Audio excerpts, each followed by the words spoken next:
नमस्कार, बहुत बहुत स्वागत है आपका पंजाब केसरी में और मैं हूं आपके साथ राकेश कुमार।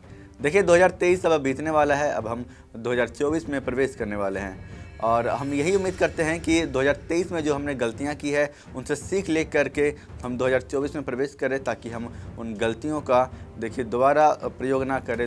वो जो गलतियां थी वो हम दोबारा ना करें। लेकिन देखिए भारत समेत दुनिया भर में बहुत सारी ऐसी चीज़ें घटी, घटनाएँ घटी, बहुत सारी ऐसी जो मुद्दे उठे जो कि पूरे समाज के ऊपर, पूरे देश के ऊपर और इस भारत के ऊपर भी देखिए एक अच्छा खासा प्रभाव डाल कर गया। और आज हम उन्हीं मुद्दों पर देखिए बातचीत करने वाले हैं, उन मुद्दों को देखिए समझाने वाले हैं। देखिए सबसे पहले आप दुनिया में कुछ जो महत्वपूर्ण जो घटनाएं हुई थी हम वो देख लेते हैं कि 2023 के अंदर इस दुनिया में देखिए कौन कौन सी थी जो बड़ी घटनाएं थी जो कि पूरी दुनिया को देखिए प्रभावित किया था। सबसे पहले आप देखिए 2023 के अंदर जो फरवरी का महीना था उसमें तुर्की में ही देखिए सबसे पहले फरवरी के महीने में ही एक बहुत ही ज़्यादा तेज़ भूकंप आ गया था। और इस भूकंप की तीव्रता देखिए 7.5 जो % थी वो थी, इसकी जो तीव्रता मानी जाती है वो 7.5 थी। और इसमें 55,000 से देखिए अधिक लोगों की मौत हो गई थी। और काफ़ी भारी संख्या होती है जब आप देखते हैं इसको, तो 55,000 लोगों का मौत होना और ये वैश्विक स्तर पर देखिए बहुत बड़ी बात हो जाती है। और ये जो घटना हुई थी इसने सभी को देखिए दहला कर धर दिया था।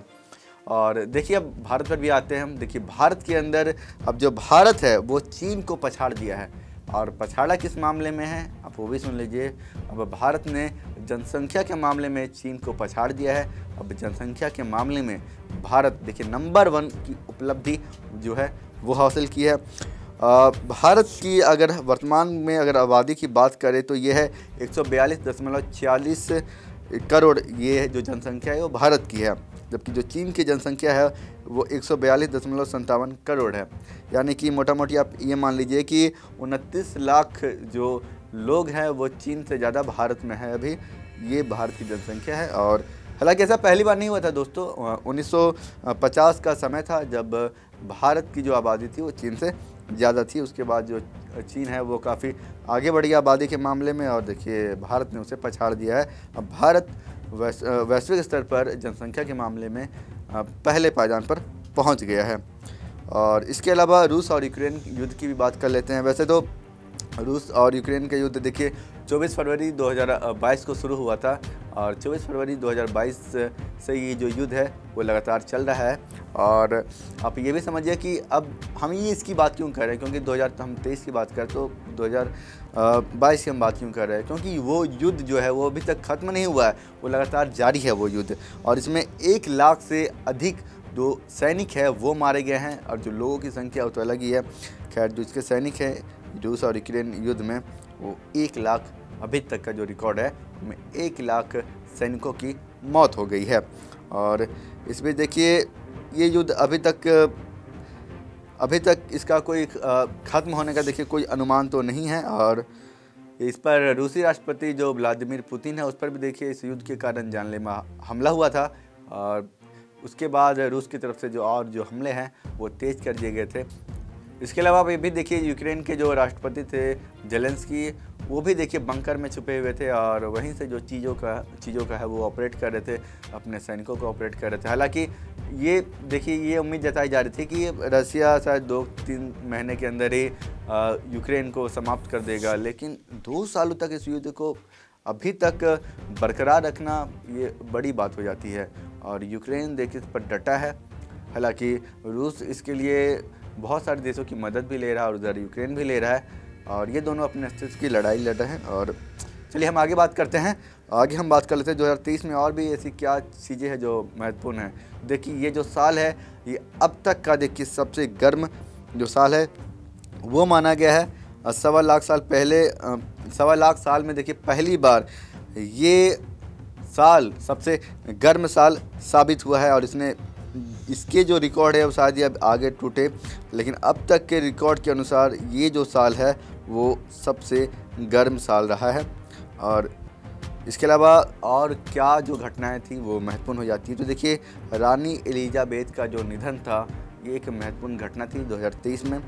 महारानी एलिजाबेथ का देखिए निधन हो गया था और उसके बाद चार्ल्स तृतीय को महाराजा की उपलब्धि मिल गई, ये अपने आप मिल गई थी क्योंकि उनके बाद उनके जो उत्तराधिकारी थे वो चार्ल्स तृतीय ही थे और उनके बाद इन्हें इनके पद पर बिठाया गया। बहुत सारे रीति रिवाज किए गए जो भी उनकी परंपराएं थी। हालांकि भारत से भी रामनाथ कोविंद वहाँ पर उपस्थित हुए थे, उनकी ये जब ताजपोशी हुई थी तो वहाँ पर गए हुए थे। और किंग चार्ल्स देखिए ब्रिटेन के जो शाही परिवार के जो राजा है वो बने हैं। और इसके अलावा देखिए हमास ने इजराइल पर देखिए हमला कर दिया था और हमास और इजराइल का ये देखिए कोई पहली बार नहीं है कि इस तरह की युद्ध हुआ हो। और इससे पहले भी जो कई जो युद्ध है वो होते रहे हैं और इजराइल हमेशा से ही जो उनकी जब भी हमास के द्वारा युद्ध छेड़ा जाता है इजराइल उनकी ज़मीनों को हड़प लेता। और इस बार भी यही हुआ। इजराइल में देखिए हमास के जो भी आतंकवादी थे उन्होंने हमला कर दिया और उसके बदले में देखिए इजराइल ने भी जंग छेड़ दी। और यहाँ पर जो हमास ने क्या किया, इजराइल के कुछ नागरिकों को बंदी बना लिया और उसी को लेकर ये पूरा घमासान जारी है। अपने अस्तित्व को बचाने के लिए इजराइल उस पर पूरी तरीके से हमलावर है और अभी तक जो ये युद्ध हैं वो चल रहे हैं। हमास भी इजराइल के ऊपर देखिए पूरी तरीके से हमलावर है और इधर इजराइल भी पूरी तरीके से वो अटैक कर रहा है। इस पर देखिए सोशल मीडिया वॉर भी एक आजकल के ज़माने में ना केवल आप युद्ध से आप हथियारों से वॉर करते हैं, इसके अलावा भी आप कई तरीके से आप वॉर कर सकते हैं। इसमें आप सोशल मीडिया भी एक महत्वपूर्ण जो भूमिका है वो निभाया है। उन्होंने देखिए इजराइल और हमास की तरफ दोनों तरफ से इस तरीके की जो वीडियो है वो जारी किए जाते हैं इस युद्ध को लेकर के। ये दोनों देश अपने आप को ताकतवर दिखाते हैं इन चीज़ों को लेकर कि हम कितने ताकतवर हैं। फ़िलहाल देखिए 20,000 से जो अधिक लोग हैं वो गाज़ा पट्टी के अंदर वो मारे जा चुके हैं और गाज़ा पट्टी में अभी ये पूरा जो है वो युद्ध का मैदान बना हुआ है। इसके अलावा टाइटन सबमरीन के बारे में हम बात कर लेते हैं। ओशन गेट एक कंपनी थी, वो देखिए टाइटैनिक जहाज़ के मलबे को ढूंढने के लिए वो गई थी और उसमें 5 लोग जो थे वो सवार थे और यहाँ पर उनका जो संपर्क है वो टूट जाता है और संपर्क टूटने के कारण जो सबमरीन में जो 5 लोग थे उनकी मौत हो जाती है और ये घटना दुनिया में दर्ज हो जाती है और ये 2023 की एक बड़ी घटना मानी जाती है। इसके अलावा हम अन्य मुद्दों पर भी बात कर लेते हैं। देखिए किम जोंग उन के जो है वो रूस के राष्ट्रपति व्लादिमीर पुतिन से मिले हैं और ये देखिए सितंबर में ये मुलाकात हुई थी जहाँ पर किम जोंग उन ने रूसी राष्ट्रपति व्लादिमीर पुतिन से मुलाकात की थी और अपनी दोस्ती दुनिया को दिखाने का प्रयास किया था कि हमारी जो दोस्ती है वो हम दुनिया भर में उनकी मिसाल दे सके।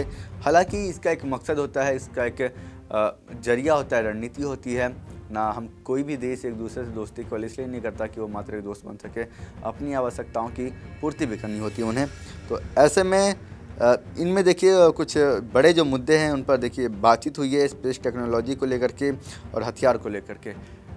रूस की तरफ से ये कहा गया है कि आप अगर हमें हथियार उपलब्ध करवाइएगा तो हम आपको स्पेस की टेक्नोलॉजी उपलब्ध करवाएंगे। ये रूस की तरफ से दावा किया गया है जिसके ऊपर किम जोंग उन ने सहमति दर्ज की थी। और एक जो सबसे जो बड़ी घटना क्या बोल सकते हैं उसने तो पूरी दुनिया को ही तबाह कर रख दिया, वो है कोरोना वायरस।